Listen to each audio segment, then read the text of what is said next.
자, 오늘 누가복음이고요. 오늘 54번째 시간입니다. 54번째 시간. 제목은 좀 길어요. 예수에게 사형을 언도하고 극단적인 선택을 한 빌라도와 인구의 99.75%가 심판당한 예루살렘. 이 제목입니다. 자, 오늘 어디냐면 누가복음 22장 63절부터입니다. 자, 지난번에 베드로의 이 배신을 다뤘었어요. 베드로의 배신. 그 다음에 이제 63절, 이제 베드로는 도망 나갔죠? 자, 지키는 사람들이 예수를 희롱하고 때리며 그의 눈을 가리고 물어 이르되 선자 노릇 해봐라. 너를 친 자가 누구냐 하고 이외에도 많은 말로 욕하더라. 그러니까 마태복음에 비해서 누가복음은 이 지키던 자들의 예수님의 희롱이 되게 좀 짧습니다. 짧아요. 눈을 가리고 침을 뱉고, 근데 여기선 침 뱉었다는 말 안 나오죠? 누가 때렸는지 맞춰봐라. 이게 이제 이 사람들의 선지자 감별법인 것 같아요. 눈 가린 다음 때려보고 맞춰보라고 해보기. 좀 유치하죠? 자, 이게 이제 이 당시 사람들의 선지자로서의 인식이 이런 것 같아요. 당연히 예수님은 이런 행동들에는 대응할 필요가 없죠. 자, 침 뱉는 이야기는 여긴 나와 있지 않는데, 침 뱉는 이야기는 마태복음엔 나옵니다. 근데 예수님한테 침 뱉는다. 야, 참 사람 모욕 많이 주네. 이게 이사야 50장에 나와 있어요, 사실. 자, 우리가 누가복음을 책갈피를 하고 이사야 50장 가봅시다. 나를 때리는 자들에게 내가 등을 맡기며 나의 수염을 뽑는 자들한테 나의 뺨을 맡기며 모욕과 침뱉음을 당하여도 내 얼굴을 가리지 아니하였느니라. 자, 여기 여호와의 종이 어떤 일을 당하는지에 대해서 이사야에 나와 있습니다. 자, 그래서 이제 7절 보니까 주 여호와께서 나를 도우심으로 내가 부끄러워하지 아니할 것이며 내 얼굴을 부싯돌같이 굳게 하였으므로 내가 수치당하지 아니할 줄 아노라. 성경의 예언이거든요. 메시아는 이런 수치를 당해야 돼. 그런데 하나님께서 같이 하시기 때문에, 그러니까 이 예수님이 당하시는 일은 겪어야 되는 일인 거예요. 겪어야 되는 일. 자, 다시 누가복음으로 돌아와서 마태가 침 뱉는 이야기까지 기록을 한 거는 예수님이 당하시는 이 모욕이 사실은 구약 성경의 성취다라는 걸 이야기하고 싶어요. 근데 누가복음은 어디까지나 이방인에게 주고 싶은 이야기이기 때문에 구약 성경과 그렇게 매칭을 시키려고 하지는 않아요. 누가복음은. 그래서 사람들이 예수를 잡아서 사형을 시키고 싶어 해요. 근데 사형을 시킬 증거가 없는 거예요. 66절 날이 샘에 백성의 장로들 곧 대제사장들과 서기관들이 모여서 예수를 그 공회로 끌어들여 이르되 네가 그리스도이거든 우리에게 말하라. 사실 이게 되게 생략이 되어 있는데 마태복음에는 많은 거짓 증인들을 불러옵니다. 많은 거짓 증인을 불러와가지고 예수를 사형시키기 위해서 막 증거들을 제시를 하게 해요. 근데 잘 보면 마태복음을 보면은 예수님이 하지도 않은 말을 한다거나 아니면 예수님이 한 말과 좀 바꿔서 한다거나 이거는 그런 증거들을 제시하는데 증거들이 서로 불일치를 합니다. 왜냐면은 증인들이 거짓 증인이잖아요. 거짓 증인이니까 자기들끼리 말을 꾸며냈는데 꾸며낸 말들이 서로 일치하지 않는 거예요. 그럼 증거로서 채택이 되기가 어렵죠. 그러니까 이제 이 예수님을 잡아 죽이고 싶은 사람들이 마음이 답답한 거예요. 그러니까 좀 웃긴데 사형죄에 해당하는 죄를 지금 내리고 싶어 하면서 그 증거를 범인에게 지금 달라고 얘기하고 있는 되게 어처구니가 없는 상황인 거죠. 자, 너 살인자라며? 자, 살인자라고 나한테 얘기해봐. 이런 식이에요. 네가 그리스도거든 우리에게 말해라. 대답하시되 내가 말할지라도 너희가 믿지 아니할 것이요 내가 물어도 너희도 대답하지 아니할 것이니라. 사실 무슨 말을 하더라도 얘네들은 말을 안 받기로 작정을 했으니까. 예수님이 한마디 하십니다. 그러나 이제부터는 인자가 하나님의 권능의 우편에 앉아 있으리라 하시니 다 이르되 그럼 네가 하나님의 아들이냐? 대답하시되 너희들이 내가 그라고 말하고 있느니라. 그들이 이르되 어찌 더 증거가 필요하겠느냐? 우리가 친히 그 입에서 들었노라 하더라. 자, 그러니까 예수님의 말씀을 가지고 야, 저자는 신성모독을 했어 라고 이제 판단을 하는 거죠. 자, 일단 69절을 보니까 하나님의 권능의 우편이라는 표현이 나오는데 여러분 영화 같은 데 보면은 왕의 보좌가 있고 왕의 보좌 옆에 있는 자리 있잖아요. 거기는 왕과 동등한 권한을 가진 자리입니다. 우리가 그 정상회담 같은 걸 보면 정상들은 다 같은 위치에 앉습니다. 통역관이나 뭐 장관, 차관 이런 사람들은 다 뒤에 앉아요. 그러니까 정상 옆에 앉는 거는 정상입니다. 그러면 왕의 우편에 앉는 자, 왕과 동등한 권위를 가진 자예요. 그래서 하나님의 우편, 권능의 우편이란 말씀이란 하나님과 동등한 권한과 영광을 가지고 우주를 지배하고 통치하게 될 자를 가리킵니다. 근데 주님의 하나님의 우편에 앉았다라는 표현이 시편에 나오는데, 자, 시편 110편 1절. 이거를 유대인들은요, 전형적인 메시아에 대한 시로 이해를 해왔어요. 메시아에 대한 시. 시편 110편 1절. 여호와께서 내 주에게 말씀하시기를 내가 네 원수들을 네 발판으로 만들 때까지 너는 내 오른쪽에 앉아 있으라 하였도다. 자, 여호와의 오른쪽에 앉은 자가 있어요. 여호와의 오른쪽에 앉은 자. 이 110편에 나오는 1절에 여호와 우편에 누가 앉아 계시는구나. 여호와 동등한 권한을 가진 자. 그래서 굉장히 높으신 분이에요. 유대인들의 생각에도 여호와의 우편에 앉은 자라는 개념은 존재를 합니다. 여호와 동등한 권한을 가진 자. 그럼 하나님의 우편에 앉은 자라는 이야기는 지금 예수님이 내가 권능의 우편에 앉는다라는 말씀하시잖아요. 이 말은 예수님이 만든 말이 아니고 시편에 연된 내용이에요. 시편에 연된 내용. 그러니까 메시아가 하나님의 우편에 앉는 것이 신성모독인가? 이걸 신성모독이라고 생각한다면 시편 110편을 해석할 수가 없어요. 왜냐하면 시편에는 여호와 우편에 앉은 자에 대한 이야기가 나오거든요. 잘 보면 이제 여기서 110편 5절을 보니까 군사적 메시아에 대한 개념을 찾을 수가 있죠. 주의 오른쪽에 계신 메시아, 주님이 왕들을 쳐서 깨트릴 거다라는 말씀이 있습니다. 자, 그래서 바리새인들이요, 예수님이 권능의 우편에 앉았다라는 걸 가지고 이제 이자가 신성모독을 했다라고 이야기하고 있거든요. 그러면 예수님의 대답에 대해서 네가 신성모독을 했어 라기보다는 저 같으면 이렇게 물어볼 것 같아요. 네가 메시아냐? 이렇게 물어볼 것 같습니다. 메시아는 권능의 우편에 앉는다는 건 성경에 나와 있는 내용이에요. 그 권능의 우편에 앉았다라고 그거 신성모독이야 라고 하기보다는 네가 그러면은 메시아고 하나님의 아들이란 뜻이야? 이렇게 이제 물어봐야 되거든요. 이 당시 바리새인들은 이렇게 생각했어요. 메시아라면은 예수님 태어날 때도 그랬지만 왕궁에서 태어날 거라고 생각했어요. 왕이니까. 유대인들의 왕이니까. 근데 바리새인들이 생각하기에 예수님 출신이 미천해요. 갈릴리라는 시골 총동네 출신입니다. 보잘것없는 가문의 시골 출신이에요.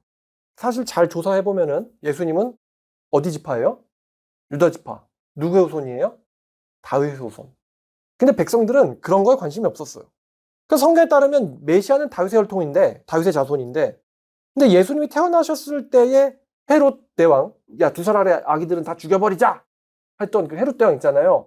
헤롯 대왕이 누구의 혈통이냐면은 에서 있잖아요. 야곱과 에서의 혈통이에요. 그러니까 많은 유대인들은 이 헤롯 대왕을 유대인의 혈통 진정한 왕이라고 생각하진 않았어요. 왕이 찬탈자다. 예수님을 신문을 하고 있는 헤롯 있잖아요. 그 헤롯은 예수님이 태어날 때 아기들 죽이자라고 했던 그 헤롯의 아들입니다. 아들인데 헤롯 안디바라고 불리는 아들인데요. 당연히 아빠가 다윗의 혈통이 아니기 때문에 안디바도 다윗의 혈통이 아닙니다. 그러니까 제가 이제 이런 질문이 들어요. 도대체 메시아가 이 시대에 왔다고 한다면은 그는 어디서 태어나야 되는 거야? 만약에 메시아가 왕궁에서 헤롯 가게에서 태어난다면 그건 성경이랑은 충돌을 합니다. 그러니까 바리새인들한테는 이래요. 네가 왕족이 아니니까 넌 죽어야 돼. 네가 왕족이 아니니까 넌 죽어야 돼. 근데 왕족이면 또 안 돼. 모순적이죠? 너 혈통이 미천하니까 왕에서 나와야지. 그러니까 넌 죽어야 돼. 메시아일 리가 없어. 근데 왕족도 안 돼. 왜냐면 걔는 정통 다윗 후손이 아니거든. 그러니까 모순이잖아? 그래서 바리새인들은 이거예요. 그냥 죽이고 싶어. 그냥 죽이고 싶어. 이게 내 마음에 안 들어. 너는 내 기분을 상하게 했어. 그냥 싫어. 이건 거죠. 예수님의 죄명이 메시아라는 거예요. 얘네들이 생각하는 메시아가. 여기가 아니라 마태복음에는 인자가 권능 옆에 앉았고 하늘 구름을 탄다라는 말씀이 마태복음에 나와 있습니다. 이 동일한 장에. 근데 하늘 구름을 탄다라는 말에 대해서 좀 더 설명을 드리면은 이게 다니엘서 7장에 나와 있는 7장 13절을 볼게요. 자, 다니엘서 7장 13절. 자, 7장 13절을 보니까 다니엘이 내가 또 밤 환상 중에 보니 인자 같은 이가 하늘 구름을 타고 와서 옛적부터 항상 계신 자에게 나아가 그 앞에 인도되매라는 구절이 있거든요. 다니엘서 7장 13절. 자, 여기 다니엘에서는 인자가 하늘 구름을 타고 온다. 인자가 하늘 구름을 타고 온다라는 말이 있거든요. 근데 이 하늘 구름 타고 온다라는 말을 누가복음에서는 생략을 했어요. 생략. 그럼 이거는 유대인들이 알고 있어야 되는 내용이니까. 다니엘서를 알고 있는 자가 아는 내용이니까. 예수님의 대답 중에 하늘 구름 탄다는 이야기를 생략을 했어요. 누가복음에서는. 자, 어쨌든 하늘에 구름 탄다는 것도 인자, 메시아, 여호와의 우편에 앉은 자라는 고백입니다. 그럼 바리새인들이 인정할 만한 메시아는 뭐냐? 다시 누가복음으로 돌아와서. 바리새인들의 논리 따르면은 일단은 압도적인 군사력을 갖고 있어야 돼요. 압도적인 군사력을 갖고 있어야 되고, 그 다음에 누구나가 인정할 만한 혈통이 있어야 됩니다.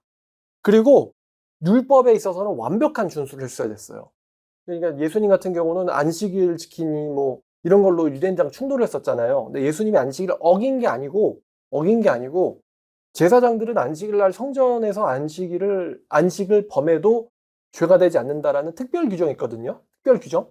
가끔씩 경찰차가 긴급 상황에 교통법규를 위반해도 죄가 되지 않는 것처럼 제사장이 안식일에 성전에서 안식을 범해도 죄가 되지 않는다라는 특별 규정이 있습니다.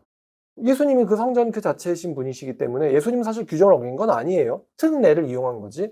근데 그게 바리새인들이 보기에는 마음에 안 든 거예요. 바리새인들이 보기에는. 자, 그 다음에 제일 중요한 거, 네 번째는 종교 지도자들이 인정해야 돼요. 종교 지도자들이 누구나가 인정할 만한 메시아야 되는데 예수님 가는 곳곳마다 종교 지도자들이랑 충돌을 했어요. 충돌. 근데 오늘 제목에도 나와 있지만 예수님 당시에 예루살렘의 유대인들 중에서 99.75% 얼마나 비중이 크죠? 99.75%면 솔직히 말하면 거의 다 전부 다나 마찬가지잖아요. 99.75%의 유대인들이 전쟁으로 죽거나 사로잡혔어요. 예수님 당시에. 다시 말하면 99.75%의 예루살렘 사람들이 하나님한테 심판을 받은 거예요. 하나님한테 심판을 받은 거라고. 하나님 말씀을 어기고 무고한 자를 죽인 대가를 받은 거라고. 심판을 받았다고. 그러면 난 이렇게 생각해. 하나님한테 심판받을 사람들한테 인정받는 메시아야 된다는 거야? 그렇잖아. 하나님한테 심판받은 99.75% 거의 대다수지. 그 대다수한테 심판받는 사람들한테 인정을 받아야 된다는 거야? 만약에 그들이 인정하는 그들이 인정하는 메시아라면은 예수님이 진짜 메시아가 아니고 사기꾼의 대장이란 소린데, 불의한 사기꾼들의 대장, 위선자들의 대장이란 소린데, 예수님이 부활하셨을 때 바리새인들이 어떤 태도를 취했죠? 예수님이 부활한 것을 바리새인들, 서기관들이 몰라요, 알아요? 알아요. 왜냐면 자기들이 무덤을 임봉한 애들이잖아. 안다고. 근데 예수님이 부활한 걸 알게 됐을 때 바리새인들이, 대제사장들이 회개했어요? 회개 안 했다고. 오히려 뭘 했어요? 그 사람들이 크리스찬들을 뭐 했어? 박해를 했다고. 예루살렘에서 박해했다고. 그러니까 얘네들은 정직한 거예요, 간사한 거예요? 간사한 거야. 의로운 거예요, 불의한 거예요? 불의한 거야. 그런 사람들한테 인정받는 메시아여야 된다는 거예요? 당연히 아니지. 도대체 얘네들이 원하는 메시아가 뭐야? 왕국에서 태어나야 되는데 왕족이면 안 되고, 위선자들한테 인정받아야 되고. 23장, 무리에다 일어나 예수를 빌라도에게로 끌고 와서 고발하여 이르되, 우리가 이 사람을 보매 우리 백성을 미혹하고 가이사에게 세금 바치는 것을 금하며 자칭 왕 그리스도라 하더라. 예수님이 세금 바치는 걸 금했어요? 예수님이 뭐라 그랬어? 가이사의 것은 가이사에게, 국세 낼 자에게 내야지 걔네들 시험 안 된다고 베드로한테, 야, 가서 물고기 나가가지고 너와 나를 위해서 세금 내라.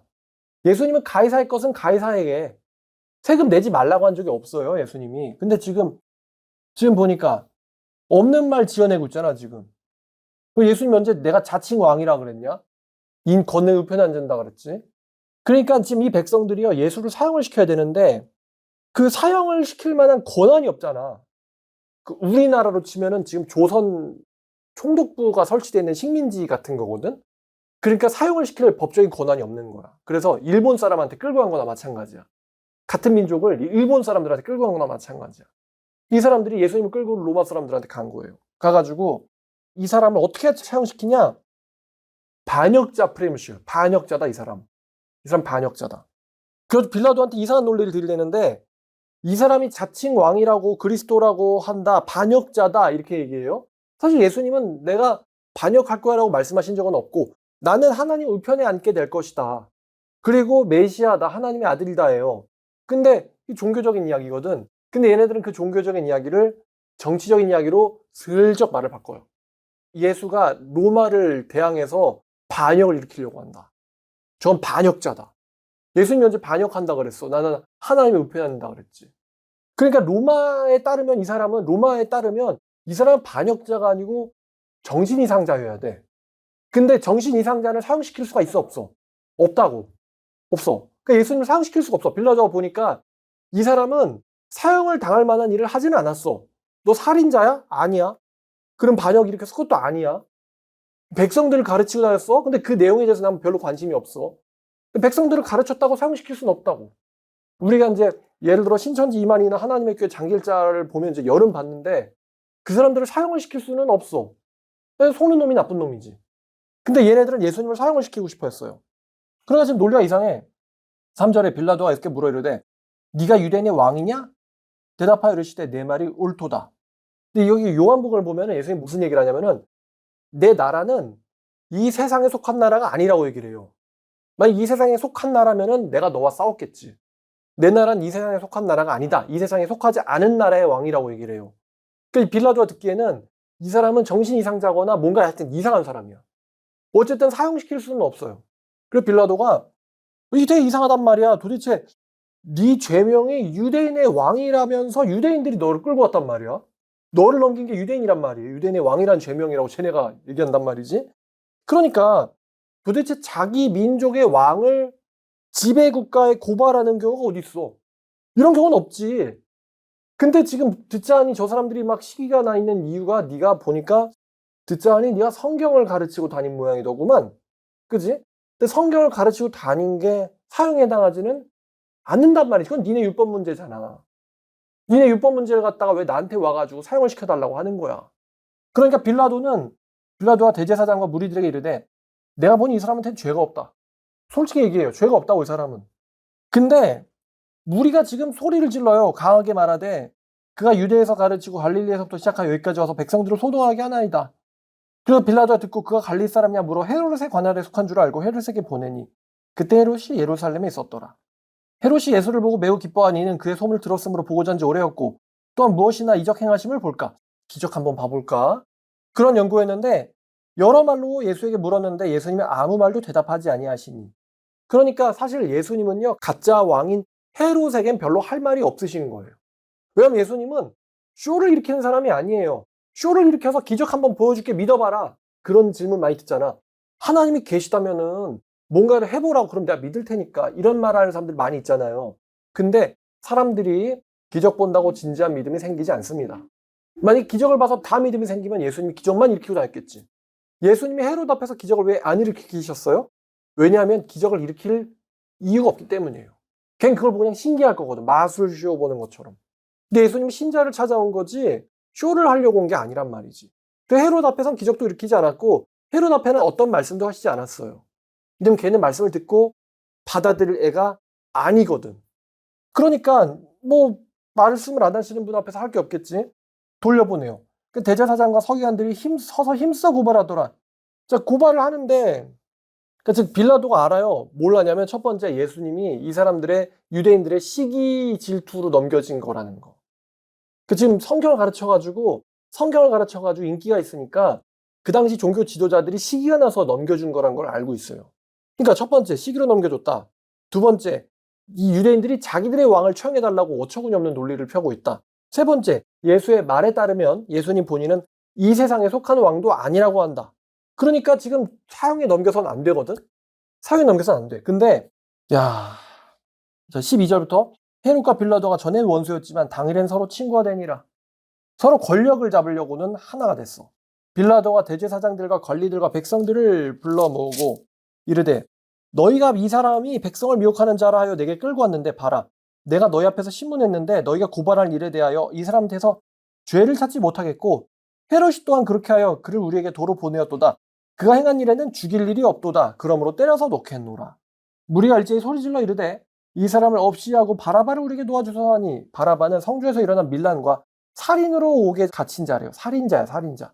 근데 백성들이 살인자를 놓아주고 예수님을 죽여달라라고 이야기를 하고 있습니다. 자, 그들은 소리질러 이르되 그를 십자가에 못 박게 하소서 십자가에 못 박게 하소서 하는지라. 빌라도가 세 번째 말하되 이 사람이 무슨 악한 일을 했느냐. 나는 그에게서 죽일 죄를 못 찾았노라. 때려서 놓겠노라 하니 그들이 큰 소리로 재촉하여 십자가에 못 박기를 구하니 그들의 목소리가 이긴지라. 또 사형을 이런 식으로 내려. 이에 빌라도가 그들이 요구하는 대로 하기를 언도하고, 사형을 언도하고, 그들이 요구하는 자 곧 밀란과 살인으로 말미암아 옥에 갇힌 자는 놓아주고 예수는 넘겨주어 그들의 뜻대로 하게 하니라. 결국에는 엉터리 판결이 떨어졌어요. 목소리 큰 자가 이겼어. 우리가 마태복음은 한번 가봅시다. 마태복음 27장을 가봐요. 27장 24절과 5절. 빌라도가 아무 성과도 없이 도리어 밀란이 날려는 것을 보고 물을 가져다 무리 앞에서 손을 씻으며, 그러니까 지금 빌라도가 처형 안 하려고 막 애를 쓰는데 무리들이 자꾸만 소리를 지르고 성질을 내니까 밀란이 일어나려는 걸 보고, 자, 물을 가져왔습니다. 대야에다 물을 가져와가지고 백성들이 보는 앞에서 손을 씻어요. 보는 앞에서 손을 씻으면서 이 사람 예수님의 죽음에 대해서 나는 무죄하니 너희가 당하라, 이런 말을 하면서 손을 씻습니다. 상징적인 행동이죠. 그러니까 무리들이 그 피를 우리와 우리 자손들에게 돌릴지어다 하거늘 바라바는 놓아주고 예수는 십자가에 못 박게 넘겨주니라 라고 그래요. 빌라도는 총독이죠. 우리의 그 옛날에 조선 총독부의 이토 히로부미처럼. 자, 총독이면은 로마의 법을 지켜야 되죠. 부당한 사형을 집행해서는 돼야 안 돼요? 안 됩니다. 근데 백성들이 큰 소리로 외치니까 목소리 크다고 사형에 집행하라고 내가 아무리 생각해도 예수는 죄가 없단 말이지. 이 사람은 성경을 가르치는 자지 사형에 해당하는 자가 아니야. 막상 반역자네 자칭 왕이라고 해서 물어봤는데 그것도 아니야. 이 사람은 이 세상에서 나라를 세울 생각이 없어. 이 사람은 이 세상에 나라를 세울 생각이 없어. 진짜 그냥 정상적으로 판단하면 정신이 이상한 거고 조금 심각하게 생각하면 뭔가 있는 사람이야. 그러니까 뭔가 있다는 이유만으로 사형을 시킬 수는 없다고 빌라도가 그걸 너무나도 잘 알았어요. 근데 백성들이 큰 소리로 죽여달라고 심지어 살인자를 놓아주고 이 사람 죽여달라고 계속 우겨대니까 사형을 집행하라고 그냥 포기를 하고 넘겨준 거예요, 빌라도가. 근데 빌라도가 여기서 무리들 앞에 손을 씻었잖아요. 사실 손을 씻는 행위는 아무런 소용이 없어. 빌라도가 했어야 되는 행위는 무리들 앞에서 손을 씻으면서 난 모른다, 이거는 되게 무책임한 태도예요. 사형을 시킬 권한은 누구한테만 있어요? 빌라도한테 있기 때문에 빌라도는 그 권한을 백성들이 하라는 대로 하려고 갖고 있는 게 아니었어요. 자기의 양심과 이성적 판단으로 해야지. 근데 백성들의 목소리가 크다고 사형을 언도를 해버렸단 말이야.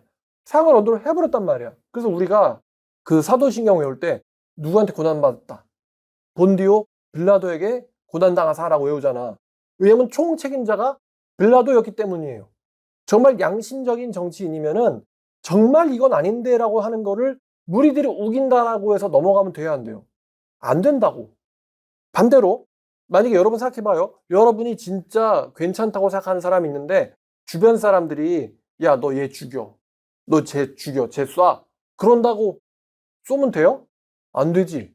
그건 내 이성과 양심에 따라서 해서는 안 되는 행동이야. 근데 빌라도는 그런 행동을 한 거나 마찬가지란 말이에요. 자기가 직접 죽이진 않았지만 자기에게 사형 집행에 대한 권한이 있었잖아요. 그러니까 이 사람이 손에다 물 씻는 이런 건 아무 소용이 없어. 그 두 번째 빌라도가 뭐라 그랬냐면은 그 죄는 너희가 당하라. 24절 끄트머리에 그 죄는 너희가 당하라 그랬잖아. 이런 말로 얘기하는 것도 아무런 의미가 없어. 빌라도가 했었어야 되는 거는 사형을 시킬 수 없다라고 하면서 예수를 풀어주는 게 빌라도가 했어야 되는 일이에요. 너희가 당하라 이런 말도 소용이 없어. 그래서 백성들이 뭐라고 하냐면은, 자, 진짜 우리가 뭘 조심해야 돼요? 말 조심해야 돼. 얘네가 뭐라 했냐면 우리와 우리 자손에게 돌릴지어다. 자손에게까지 돌리세요. 자, 그래서 실제로 어떻게 됐냐? 지금 이 날이 33년 4월 3일이거든요. 33년 4월 3일이야. 근데 딱 37년 지나고 나서, 그러니까 37년이면은 한 사람이 세대가 끝나기도 전이죠.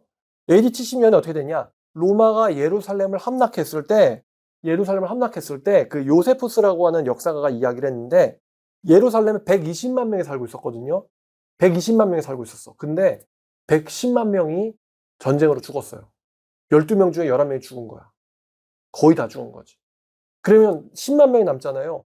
그 중에 9만 7천 명이 로마군에게 포로로 잡혀가지고 로마로 끌려갔어. 120만 명 중에 119만 7천 명이 거의 다죠? 로마로 끌려갔어. 아니, 110만 명 죽고 9만 7천 명이 로마로 끌려갔어요. 그 로마로 끌려가서 어떻게 됐냐? 영화 글래디에이터처럼 지들끼리 서로 검투사에서 하나 죽을 때까지 로마인들의 쇼가 되거나 아니면은 사자의 맹수의 밥으로 물려 죽거나 아니면은 집안에 팔려가지고 노예가 되거나 이런 식으로 됐단 말이야. 9만 7천 명의 운명이 아주 끔찍하게 됐죠. 제가 이거 퍼센트를 제가 계산을 해봤더니 예루살렘 사람들의 91.7%, 91.7%가 죽었어요. 그리고 8%가 포로가 돼서 로마에 처형을 당하거나 노예로 팔려나갔어요. 그래서 이 죽은 사람들과 포로가 돼서 끌려간 사람들 합치니까 99.75%예요. 99.75. 진짜 많은 사람들이 심판당한 거죠. 근데 예수님이 저번에 네가 하나님의 방문의 때를 알지 못했다. 그걸 알았으면 좋으련만 하면서 예수님이 예루살렘 성을 보고 울었단 말이야.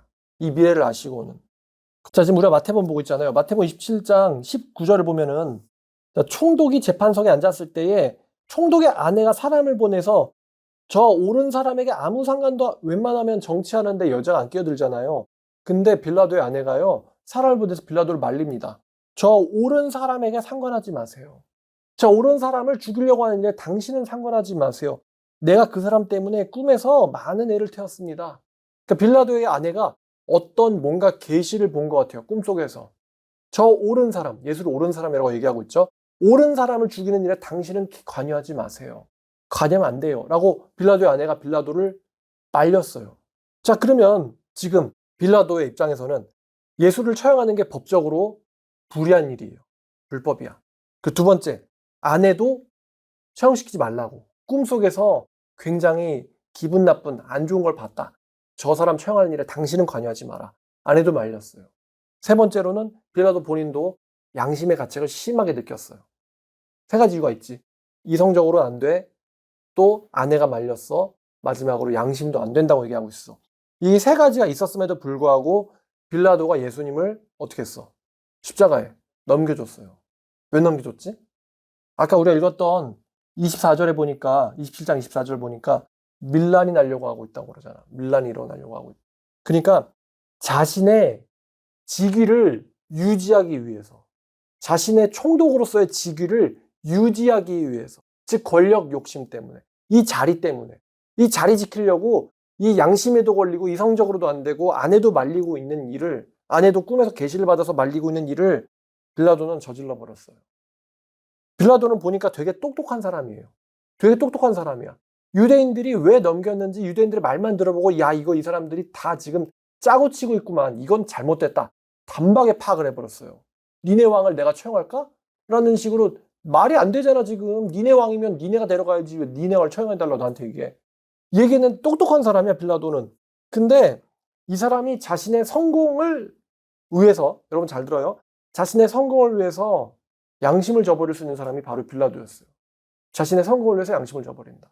이게 인간들이 참 넘어지기 쉽습니다. 자신의 성공을 위해서 양심을 저버린다. 우리들이 흔히 겪을 수 있는 일이죠. 자신의 성공을 위해서, 자신의 사업적인 수완을 위해서 양심을 저버린다. 그래서 예수님을 처형을 하고 넘겼어요. 거기서 뭐 손을 씻든 뭐 니네가 당하라고 그냥 다 필요 없는 일이야. 자, 그래서 어떻게 됐어요? 어떻게 됐냐면은 빌라도는 그렇게 지키고 싶었던 총독 자리에서 겨우 3년 더 유지하고 3년 뒤인 36년에 쫓겨납니다. 총독 자리에서. 쫓겨나서 굉장히 불명예스러운 퇴임을 하게 됩니다. 빌라도가. 그리고 교회 전생에 따르면 빌라도가 자살로 죽었어요. 그렇게 지키고 싶어 했던 그 총독 자리 겨우 3년 유지하고 마지막 가서는 자살로 죽었어요. 빌라도의 아내가 얼마나 정말 안타까울까? 제가 하지 말라고. 그 일 하지 말라고. 3년밖에 안 됐으니까 예수님 처형한 뒤로. 그러니까 생각이 날 거 아니야. 빌라도가 잘릴 때. 아, 내가 그렇게 지키고 싶어 했던 이 자리가 이렇게 순식간에 날아가 버리는구나. 이렇게 순식간에 날아갈 자리였으면 차라리 양심대로 살 걸. 그때 예수님을 죽였어도 안 됐었는데. 그 자살할 때도. 왜 하나님께서 빌라도의 아내한테 꿈을 통해서 계시를 주셨을까?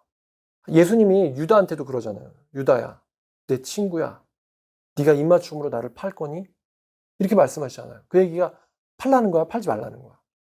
팔지 말라는 거잖아요. 유다는 멸망의 아들이니까 멸망의 길을 가게 됩니다만 그 멸망의 길을 가는 자, 나를 팔 자에게도 예수님은 손을 내밀잖아요. 예수님 손을 내밀잖아. 그지? 하나님은 사람들을 사랑하시니까 빌라도한테도 기회를 주시는 거예요. 빌라도한테도. 빌라도가 예수님이 어떤 말씀을 전했는지, 왜 보면 빌라도의 아내가 예수님에 대해서 꽤 아는 것 같아요. 예수님이 어떤 사람인지 어떤 말씀을 전했는지 빌라도가 아는 것 같아. 그러니까 하나님이 빌라도한테 기회를 주는 거야. 넌 이 일에 관여하면 안 된다. 넌 저 이로운 사람을 죽이는 일에 관여하면 안 된다. 물론 예수님은 성경에 기록된 대로 이게 참 놀랍죠. 예수는 성경에 기록된 대로 십자가에서 처형당해야 돼요. 그러려면 사형이라는 이 집행이 있어야만 해. 근데 하나님은 그 사형이라는 집행을 내리는 빌라도에게도 유다에게도 하나님 손을 내미시는 거예요. 내가 이렇게 계획은 했지만 너희들이 죄를 지으면 안 된다. 근데 빌라도는 결국에는 백성들의 밀란이 일어나려는 걸 보고는 그게 무서워서 총독의 자리를 갖고 있으면서도 해서 예수님을 불법으로 넘겨버립니다. 이게 빌라도가 저지른 잘못이에요. 그러니까 하나님의 사랑에 빌라도는 배신이라는 걸로 응답을 한 거예요.